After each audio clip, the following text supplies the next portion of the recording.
Il est où l'autre là? Il devait pas venir? Il y a un con depuis tout à l'heure qui me regarde avec sa light. T'en as une autre qui est avec un livre, avec sa lumière. Super Cass, continue comme ça, t'es top hein. Mais visiblement c'est pas le cas de tout le monde hein. Ah, je suis là. Tu faisais quoi là? Oh, j'aimerais bien t'y voir, moi les conditions de travail on n'a pas les mêmes hein. T'as envie qu'on s'assoie, qu'on en discute? Ouais, pourquoi pas, viens, je vais te faire un café, on va s'asseoir. Ouais, super, quand tu veux. Oh, mais là, fais attention quand même, à pas avoir la tête dans le cul. En fait, ce que j'ai voulu dire tout à l'heure, c'est que pour toi c'est facile, on te demande d'avoir peur. Mais moi, on me demande de faire peur. Est-ce que tu crois qu'un jour dans ma vie, on m'a demandé de quoi moi j'avais peur? Mais de quoi t'as peur?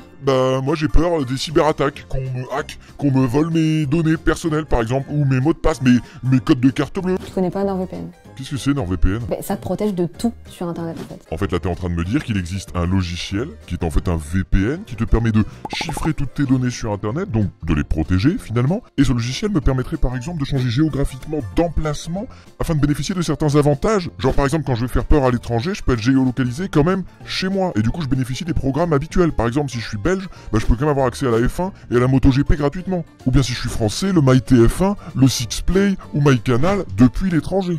Que je peux regarder YouTube sans publicité en me géolocalisant en Albanie, ou bien encore avoir des réductions par exemple selon les pays sur la location de voitures, des hôtels, des vols d'avions, ou même de certains logiciels comme Adobe par exemple, moins cher dans d'autres pays. Alors j'ai pas dit ça mais c'est ça. Je crois même que tu m'as dit que c'était satisfait ou remboursé pendant 30 jours, disponible jusqu'à 10 appareils simultanés, que l'interface utilisateur est évidemment hyper facile, et surtout qu'il y a un lien en description sur lequel il faut que vous cliquiez tous, sur lequel tu as 4 mois d'abonnement supplémentaires sur les abonnements de 2 ans, et évidemment tu as le meilleur tarif en cliquant sur le lien en description. Je t'ai toujours pas dit tout ça, mais c'est ça. C'est génial NordVPN, pourquoi vous avez pas NordVPN? Vous allez en description là, comme je viens de vous le dire là, non? Et moi j'y vais tout de suite hein. C'est bon maintenant, t'es rassuré? On peut passer à la vidéo? Bah oui, de toute façon, oui, je crois qu'il nous reste plus que ça à faire. Bonne vidéo. Hop là. Et oui, on se croise pas le bout de la zigounette parce que ce serait con de commencer la vidéo comme ça. Bonjour, enchanté, moi c'est Pierre. Vous, je sais pas trop, mais j'imagine que il y a des Thierry dans le lot de toute façon, ça c'est sûr. Il y a sûrement des Simon, mais peut-être aussi des Simone. Trêve de plaisanterie, ça me fait extrêmement plaisir de me retrouver face à vous pour faire ce qu'on va faire aujourd'hui. Ça m'avait un peu manqué parce que ça, c'était pas ce que vous croyez. Ça, c'était le tout début de l'aventure Villebrequin. C'était vraiment quand c'était encore qu'une passion, que vraiment notre passion, on se faisait juste plaisir. Et comme vous le savez, ça s'est beaucoup transformé au fur et à mesure des années, et notamment transformé en beaucoup de travail. Juste une énorme charge de travail avec beaucoup de choses qui étaient aussi beaucoup de problématiques. Et donc, cette passion, elle est plus restée qu'au rang de passion, malheureusement. Elle a été rétrogradée au rang de travail et même parfois un peu de souffrance en réalité. Alors, c'est peut-être un mot qui vous paraît fort, mais il y a eu des moments vachement moins faciles que d'autres. Alors du coup, je trouve que toute cette expérience a été génialissime. Je suis hyper heureux d'avoir fait tout ça. Mais je suis aussi extrêmement content d'avoir pris le temps et d'être là devant vous aujourd'hui de cette façon-là. C'est-à-dire la façon qui me plaît, c'est-à-dire la façon la plus simple possible, comme au début. Celle qui me ressemble le plus, en fait, tout simplement. Et là, c'est-à-dire que je vais faire ce qui me plaît, vous montrer comme j'ai envie, les choses que j'ai envie. Chose qu'on avait peut-être un peu laissé tomber, parce qu'effectivement ça fait moins de vues, hein, c'est factuel, c'est vrai, c'est comme ça, c'est tout. Hein. Les essais travaillés comme on faisait au début de Villebrequin, ils faisaient vachement moins de vues que les petits tours qu'on faisait après. C'est comme ça, c'est une consommation différente, sauf que moi je me suis un peu perdu là-dedans, et j'avoue que les premiers essais de Villebrequin, c'est des trucs qui me plaisaient beaucoup. Donc, ce que je veux vous dire par là, c'est qu'on va recommencer ce nouvel arc sur des bonnes bases. Et là, je suis hyper content de pouvoir vous dire que nous sommes dans un nouvel arc qui a 2 objectifs. Essayer absolument tout ce que je veux, comme je veux. Et vraiment, on va tout essayer, tout rouler. Alors, tant que c'est gros, globalement, c'est quand même ça le... Parce que j'ai quand même un petit zizi, pour ceux qui le savent. Et pour ceux qui ne le savent pas, vous le savez maintenant. On clôt le chapitre, voilà. Oui, j'ai un truc à compenser. Donc, on va essayer des trucs énormes tout le temps. Ça, c'est l'objectif. Après, il y aura peut-être des petits trucs aussi. Ça, c'est... Je ne m'interdis pas le droit puisque j'essaierai ce que je voudrais. Mais ça va quand même rester un petit peu mon arc, c'est ce qui me qualifie. Parce que oui, c'était pas un personnage dans Villebrequin. Je suis comme ça, c'est tout, c'est la vie. Je suis vraiment comme ça. Donc, je vais continuer dans cet axe-là. Parce que comme je vous ai dit, moi je suis toujours passionné, donc j'arrête pas la voiture. Je vais faire d'autres trucs aussi, évidemment, parce que j'ai envie de tendre un peu plus vers le divertissement aussi. Mais je n'arrête pas la voiture pour autant, ni la moto, ni tout ce qui vroom vroom. Tout ce qui est samplon 98, je vous l'ai dit. J'ai grandi au samplon 98, c'est-à-dire que je tondais la pelouse juste pour sentir cette odeur. Ça, c'est une vraie anecdote. Là, je vous donne l'info, c'est comme ça, c'est cadeau. J'ai le plaisir de vous présenter cette nouvelle tondeuse Honda HRX 537. J'étais très déçu quand mes parents d'ailleurs ont pris une tondeuse électrique, parce que du coup, j'avais plus cette odeur. Donc du coup, j'étais triste. Bah oui, moi j'aimais bien la samplon 98. Déjà, au premier coup d'œil, cette tondeuse a un look très flatteur. On peut même dire qu'elle est belle. Et vous savez souffler avec vos doigts et les brins d'air, regardez.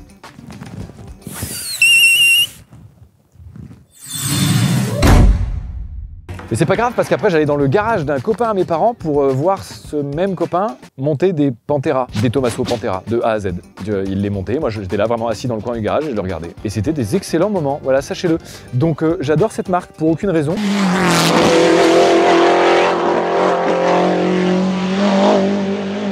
Et je vous en parlerai peut-être un jour si je trouve une de Tommaso Pantera à essayer. On ne sait jamais, parce que ça c'est vraiment le cœur de mon enfance. C'est vraiment, je suis né les mains dans une des Tommaso Pantera. Voilà, je peux pas vous dire mieux. Bref, c'est une énorme digression que je fais là, mais tout ça pour vous dire que l'objectif numéro 2, vous allez en apprendre un peu plus dans les mois, semaines qui viennent. D'ailleurs pour ça, je vous invite à vous abonner finalement si vous ne l'êtes pas, et une petite cloche, tout ça. Enfin voilà, vous savez ce qu'il vous reste à faire pour savoir ce qui va arriver. Et vous comprendrez que mon objectif, ça va être de trouver potentiellement la voiture parfaite. Et on commencera du coup l'angle très prochainement sur la chaîne. Voilà. On se retrouve dans ce nouvel arc pour faire quoi? Des trucs qu'on n'a pas beaucoup fait avec Villebrequin, voire quasiment pas du tout en fait. La moto, oui je sais, tu es très contente, oui moi aussi je suis très content de pouvoir faire ça parce que j'adore les motos. J'ai pas envie d'attendre la voiture parfaite, le truc parfait exactement pour me dire ouais c'est ça qu'il faut que je fasse au début et tout. J'ai envie d'arrêter de faire ce qu'on faisait avec Villebrequin, c'est-à-dire on réfléchissait à tout exactement, le faire comment, publier quoi avec tel titre, les mots précis dans le titre. Non, ça me ressemble plus et c'est plus comme ça que j'ai envie de vivre cette passion. Là j'ai juste envie de kiffer, de vous faire partager ce kiff.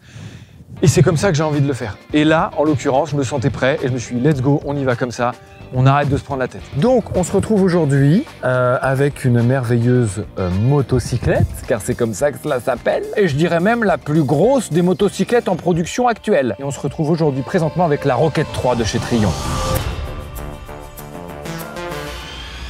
Et c'est même la R, genre la Rocket 3 R. R comme Racing quoi, comme genre la plus grosse moto de la production actuelle, ils en ont fait un modèle sportif. Est-ce qu'il y avait vraiment besoin de ça? Bien sûr qu'il y avait besoin de ça, putain, c'est incroyable. C'est littéralement la plus grosse moto de la production actuelle en 2024. À l'heure où je vous parle, il n'y a pas plus gros. Alors pas en termes de taille, hein, même si elle est un peu imposante, mais surtout et aussi en termes de cylindrée. Pourquoi quand j'ouvre mon téléphone, je suis sur une Lambo qui s'est crachée dans un mur de pneus? Ouais, c'est étonnant. Donc on va faire un tout petit point histoire. Ça a commencé finalement à la fin des années 1800, donc c'est vous dire, d'accord? On en est vraiment à ce point-là. Du coup, l'histoire, elle commence finalement avec les usines, l'usine plutôt BSA, mais les usines plus tard. BSA, c'est Birmingham Small Arms Company Limited, ta mère. Voilà, bref, c'est une société qui fait des... C'est comme ça? Marteau-piqueur. Toi, mais t'as fait l'armée, c'est pas comme ça qu'on fait? Si, ça c'est un marteau-piqueur, ça. C'était pas ça, c'est pas une usine de marteau-piqueur BSA. Ah ouais? Non. En tout cas, c'était une usine qui effectivement à la base faisait que de l'armement. Vraiment, globalement, c'était ça. Et c'était une usine qui marchait plutôt bien jusqu'à ce qu'en fait la guerre arrive et qu'on ait vraiment besoin d'eux pour faire d'autres choses que des armes. Vers la Première Guerre mondiale, c'est là où ça commence vraiment à faire son office. C'est-à-dire qu'on leur dit, les gars, des armes, c'est très bien, mais il nous faut aussi des motos et des vélos. Ça, j'ai pas compris. Des vélos militaires, il y avait marqué. Ces vélos militaires, surtout pour les paras. Ça veut dire qu'ils avaient des vélos pliants, qu'ils emmenaient visiblement sur eux, ils sautaient en parachute et comme ça, peu importe où ils tombaient, ils avaient leur petit vélo. Vélo militaire, qu'est-ce que c'est que cette appellation? En tous les cas, on arrive du coup sur cette problématique qui leur est posée, il faut que vous fassiez des motos. Et donc bah du coup, BSA, ils sont capables de le faire, donc ils font des motos. Beaucoup de motos, genre plus de 130 000, c'est costaud. Pour l'époque, c'est... Hein, ça débite de la moto. Grâce à tout ce business, finalement, ils deviennent tellement... l'indax et ils en viennent en fait à racheter deux énormes marques de motos, finalement New Hudson qui est moins connu aujourd'hui, mais Triumph qui a perduré et vous allez comprendre pourquoi. Et ils se retrouvent du coup à l'époque le plus gros producteur constructeur de motos du monde ever. Et ça c'est un peu cool. Ils rachètent tout ça dans les années 50 BSA. Et Triumph ils avaient un ingénieur et le président de l'époque qui trouve que les bicylindres, ça se coûte trop. Ce qui est vrai, hein, même encore à l'heure actuelle, c'est moi ce que je ferais en reproche aux bicylindres, même si maintenant c'est quand même vachement mieux équilibré. À l'époque, vous vous doutez que c'était l'enfer. On se retrouvait donc dans une industrie de moto où il y avait que du bicylindre ou du monocylindre, encore pire en termes de tremblement. T'as vraiment qu'un cylindre qui fait... C'est nul à chier. Le bicylindre étant trop tremblotant, et ils se sont dit, on va rajouter un cylindre. En vrai, ça arrondifie le moteur. Plus on a de cylindres, plus ça arrondifie. Un V12. Et ça, du coup, c'est dans les années 60. Donc, ils créent ce qui s'appelle la Trident. Alors, ils sont pas allés chercher très loin. Hein. 3 cylindres. Voilà, il y a un moment, on va pas chercher très loin. La Trident, qui, à l'époque, détenait quelques records. 240 km/h de Vmax en 1960. C'est clair? Ça commence à taper, hein. Et terrifiant au passage. Et terrifiant. Quand vous voyez la gueule de la bécane, je prends pas 2,40 là-dessus. Hein. Donc, c'était quand même costaud. D'ailleurs, elle s'appelait la Trident T150. Pourquoi? Parce que 150 mph, miles per hour. Be proud of you. Et ça n'existe plus vraiment actuellement. Mais Triumph perdure a été racheté, etc., etc. On en parlera peut-être un autre jour si ça vous intéresse. N'hésitez pas à le dire en commentaire d'ailleurs. On se retrouve donc avec cette marque Triumph qui se retrouve à un moment après de folles péripéties à vouloir rendre un petit peu hommage à son passé et notamment à ce qui leur a permis de se démarquer de la concurrence, c'est-à-dire leurs 3 cylindres qui font maintenant la marque de fabrique de la marque Triumph. Et en 2004, ils sortent ça. Alors, encore une fois, il faut des porte-étendards, comme vous le savez, dans beaucoup de marques, la série 7 pour BMW, la classe S pour Mercedes, etc. Et bien Triumph, ils ont eu ça. Alors, pourquoi c'était un porte-étendard? Parce que c'est la débauche de technologie qu'ils avaient à l'époque. C'est le premier cardan qui arrive chez Triumph, par exemple. Toutes les transmissions étaient à chaîne jusque-là. C'est le premier cardan qui décide d'arriver chez Triumph. Bonjour, on va transmettre à cardan parce que c'est moins chiant, moins contraignant, plus fluide, même si ça bouffe des chevaux, de toute façon, on s'en bat les couilles. Pourquoi? Parce que la deuxième plus grosse spécificité de cette moto, c'est quoi? Sa cylindrée. 2,5 litres de cylindrée, d'accord? Il y a des voitures, même l'entière majorité actuelle presque du parc automobile, est inférieure à cette cylindrée, tout simplement. En 2024, vraiment, cette moto existe encore et elle a bien failli mourir, ne plus jamais exister en 2017. Et ben on se retrouve finalement avec un problème, les normes. Je sais pas si ça vous dit un truc, les normes, ça, des fois, ça fait chier. On se retrouve donc en 2017 avec les normes Euro 4 qui posent vraiment problème pour cette Rocket 3 puisqu'elle ne remplit pas du tout ces normes-là et qu'ils n'ont pas la possibilité de leur faire passer les nouvelles normes qui viennent de sortir. Donc en fait, leur solution, c'est de la retirer du marché. Nous pleurons tous énormément cette Rocket 3, mais si a priori je suis devant la toute nouvelle Rocket 3 de 2024, c'est qu'il y a eu un petit changement dans l'histoire. On se retrouve en 2019, fin 2019, début 2020, ils annoncent la nouvelle Rocket 3 aux nouvelles normes. Et ça fait plaisir puisqu'on se retrouve du coup maintenant avec l'évolution de cette nouvelle Rocket 3 qui était arrivée en 2020, qui est cette dernière putain de Rocket 3 Air Racing, you know, de Air of Racing, of Vroom Vroom, très fort, vite. Elle est vite. prête pour la piste, hein, ça se voit. Hein. En drag race, en vrai, oui, j'y crois. Oh bah vu le pneu arrière, c'est du 240 à l'arrière. Non mais on va en parler. Hein. Ouais, bah c'est largement plus gros que pareil les tailles de pneus de beaucoup de voitures de la production actuelle. C'est nouveau Pierre ça, d'être capable de dire c'est le plus gros truc sans parler de ta... Est-ce qu'on pourrait rester comme ça? Ouais. Ok, il y a eu un vote à main levée derrière. Waouh, j'ai adoré cette intervention. Fais-en plus des comme ça, s'il te plaît. Et donc on se retrouve avec un truc qui en fait défie toute raison d'être en 2024. Ça n'est pas censé exister ce truc-là en 2024. C'est la plus grosse putain de moto de la production actuelle. C'est incroyable. Alors, genre en commentaire, je vois tout le monde déjà. Ouais, alors ça veut dire que t'as pas parlé de la Boss Hoss parce qu'elle a un V8 en fait de Corvette. Alors, je m'en bats les couilles. Est-ce que c'est bien clair puisqu'en fait elle n'est plus sortie et que cette moto, elle est de 2024, elle est toute neuve, elle est là, elle est récente, elle a genre 168 km. La Boss Hoss, est-ce que tu peux en dire autant? Je ne crois pas. Donc la Boss Hoss avec son V8 de 6 litres 2, qui fait bien plaisir, je reconnais, j'adorerais l'essayer. C'est un autre truc encore que ça. Là, ce qui est le plus impressionnant, sa cylindrée, je vous l'ai dit, 2,5 litres de cylindrée. Est-ce que c'est écrit là? Pas du tout, avant c'était écrit là. Bon, en tout cas, c'est la cylindrée, et ça c'est plutôt cool parce que ça veut dire que c'est énorme. Comme ce pneu qui fait 240 mm. Comme... J'ai pas de référentiel autre que ma bite, là, je suis désolé. Et donc cette moto nous est prêtée gracieusement par la concession Triumph Saint-Maximin, ça fait plaisir, merci beaucoup. Même si je ne suis plus client pour l'instant, car avant, pour ceux qui ne le savent pas, je possédais un 1200 Explorer de chez Triumph que j'ai échangé pour un RT 1250, qui était mieux, si je suis tout à fait honnête, mais pas le moteur. Et non, car Triumph, c'est ça qui m'a fait basculer chez eux, chez vous, c'est que le 3 pattes, il est incroyable. Voilà, le 3 cylindres est super. Spécificité assez intéressante, vu que la moto est excessivement lourde, on est sur un 320 kg easy, donc ça commence à faire très lourd, et ce qui est très surprenant, et vous le verrez tout à l'heure à la conduite, ça se ressent pas, c'est incroyable. Et pourtant j'ai une K16 qui fait le même poids, et là je le sens le poids sur la K16 pourtant. Et donc pour vous terminer avec des specs quand même qui vous intéressent peut-être, les chevaux notamment, 182 chevaux, c'est cohérent. Et on a plus de 220 newtons, 225 je crois newtons, bref on s'en bat les couilles, mais c'est pour vous dire que globalement ta Mégane a moins de couple que cette moto. Voilà, donc rien d'autre à dire si ce n'est que, et c'est pour ça que je parlais du poids, il faut bien l'arrêter ce poids. C'est pour ça qu'on a vraiment double 4 pistons à l'avant, et même spécificité vraiment de cette moto, 4 pistons à l'arrière. C'est quasiment jamais vu. En vrai, les trier 4 pistons à l'arrière, même sur des hypersports, c'est rare. Personnellement, je la trouve très jolie. Elle existe en plusieurs versions, je vous le fais très rapidement. La GT, en fait, ce qui change, c'est globalement que tu avances les commandes plus là pour être vraiment en mode cruiser américain. Et la version R qui est là, qui est la plus performante, la plus costaud, qui arrache le parquet. Et on va le voir tout à l'heure, donc j'ai pas de bulle non plus que la GTA. Elle a une petite bulle un peu jolie, enfin voilà, 2-3 spécificités du genre. Et dernier petit truc qui peut intéresser les geekos, je peux quand même vous donner une feature, et même toi, je sais derrière ta petite caméra là, que tu vas trouver ça fou. Tu peux la connecter, bon, évidemment à ton son, etc. pour la commander depuis la moto, ce qui est plutôt pas mal, c'est sympa en 2024. Tu peux commander ta GoPro avec la moto. Si ça, c'est pas cool, mon petit pote. Alors, système keyless, évidemment, en 2024 quand même. En roulant, j'aime bien. Et ça fait des espèces de pop and bang, j'ai l'impression, quand je roule, c'est très bizarre. À l'arrêt, c'est nul à chier. Mais pourtant, en roulant, c'est beaucoup plus agréable. Bah, on va voir ça en roulant. Alors, moi, j'ai envie de vous dire transition poule d'eau. Dans leur milieu naturel, ces deux poules d'eau apprécient fortement leur nid. Je sais pas quoi dire.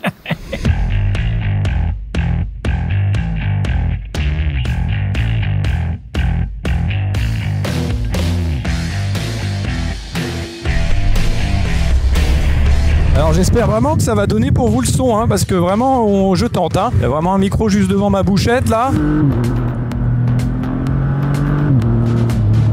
Non, ce Smarty, ouais, tout tremble. Alors tout tremble, mais tout ne tremble pas pour la raison des 3 cylindres, hein, qui sont eux plutôt très souples, mais tout tremble rapport au fait que la moto est quand même suspendue de type un peu sportive. Et là, je n'exagère pas mon intonation de voix, je suis super premier degré, ça secoue et la route est pourtant pas si horrible. Je suis grand, pour ceux qui ne le savent pas, je fais 1m87, presque 90, et donc effectivement c'est une incidence sur la position de conduite. Hein. Pour les gens un peu plus petits, je pense que c'est pas trop mal. Alors t'as les 2 pieds bien par terre sur cette bécane, hein. On va voir au stop là. Alors là vous voyez par contre j'ai les 2 pieds bien au stop, bien, c'est incroyable. Je vais fermer ce casque histoire de voir si ça fonctionne pour le son. Ça ne marche pas. Attendez, je tente un truc. Ok.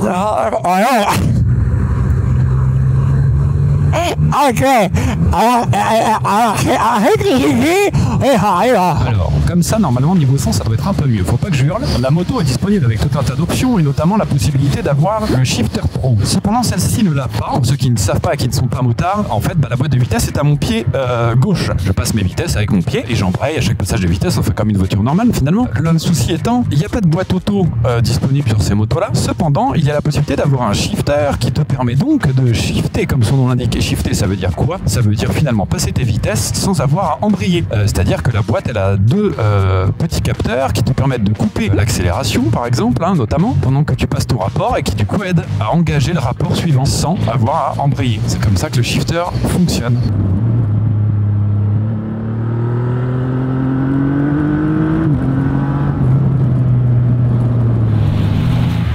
Alors, ça marche, ça c'est validé par le labo. Cependant, c'est très surprenant parce que vu qu'elle a beaucoup de cylindrées, elle ne va pas très haut dans les tours. Regardez le compteur, 6500 tours, le rupteur ou une moto, c'est très très peu. Et ça, c'est très impressionnant parce que tu as tout le jus en bas. À partir de 2300 tours minutes, tu as tout le jus en fait. Et du coup, c'est extraordinairement agréable, mais déstabilisant. Parce que c'est pas du tout comme ça qu'on trouve une moto. Par exemple, la K16, moi, tout est en haut.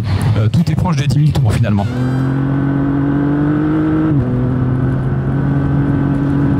Moi de Dieu, Smarty.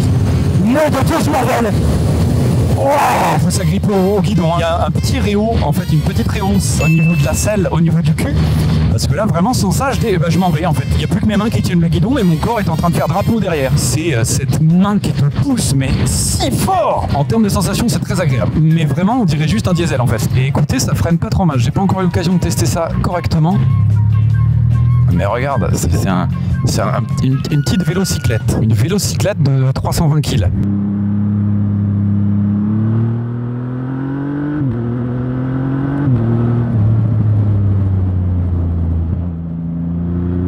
Je saute sur la selle.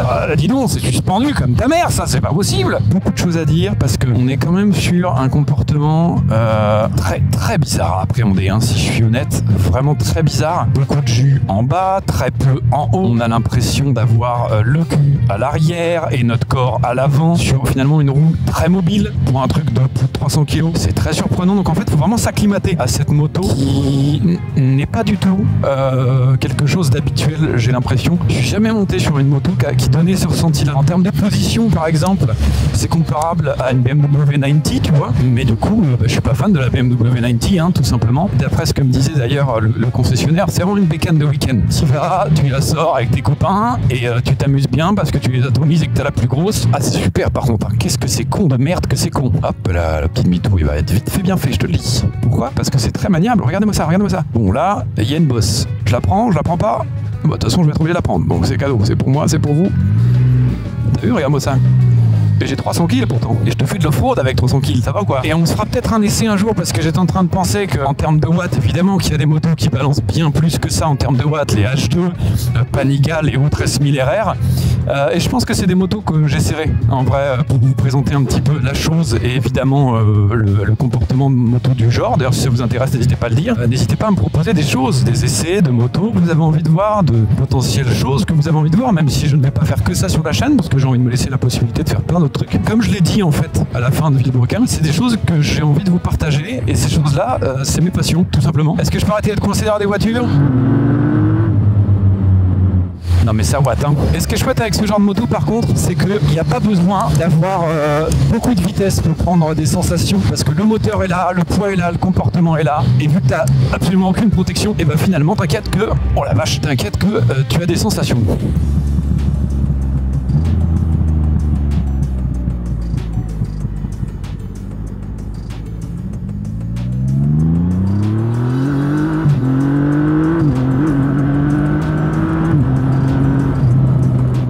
Par contre ça te téléporte hein. Mais c'est une téléportation que tu ressens pas, c'est ça qui est très bizarre. Tu ne sens pas tes molécules se reconstituer une fois que tu es arrivé à l'endroit. Non de chiotte merde de chiette d'arrache, je me téléporte, je sais même pas. Oh là là. Oh non de Dieu.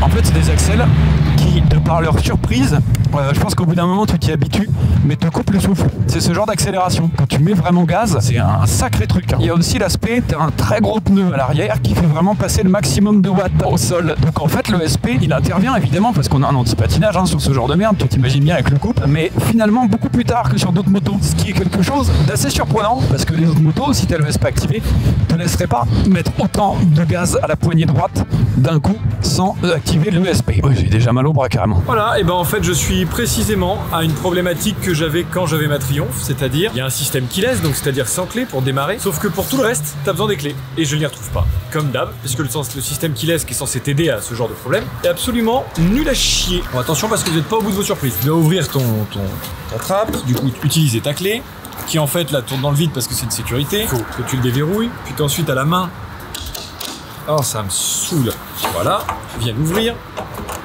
Et je mets où dans mon cul? Oui. C'est un chouette système qui laisse en tout cas. Non, vraiment, n'hésitez pas à en faire des biens comme ça là. Et du coup, pourquoi ce petit arrêt à la station-service qui plus est sans micro? Parce que finalement, j'avais enlevé le micro, mais je me suis dit que ça c'était intéressant quand même. Combien ça consomme ce truc? Pas loin de 10 litres au 100. Voilà, en utilisation motard, genre t'aimes bien, tu t'amuses un peu le week-end, tout ça, parce que cette moto elle sert à rien d'autre que ça. C'est-à-dire que là, je vais faire le plein et je vais avoir à peu près 150 km d'autonomie. Tourne les yeux. Oui, je veux un ticket parce que note de frais, faudrait pas exagérer quand même. Non, vraiment ça, Triomphe, vous avez déconné de ouf. Alors pas sur la conso, parce que c'est une moto plaisir, à la limite, ça m'excuse, je peux comprendre.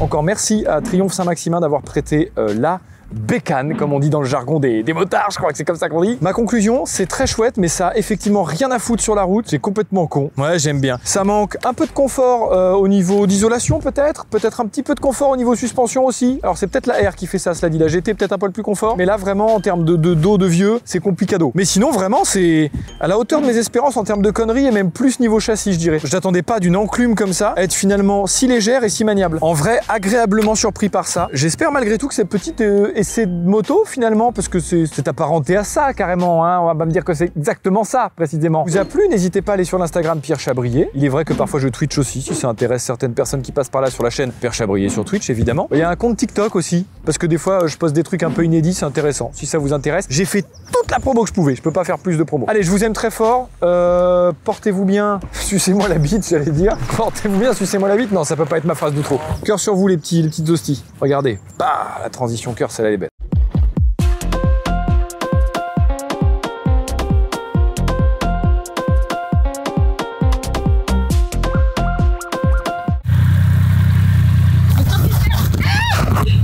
Julien, le corps crispère. De toute façon, le meilleur moyen d'apprendre, c'est de se lancer. Une phrase de daron, ça. Presque mort.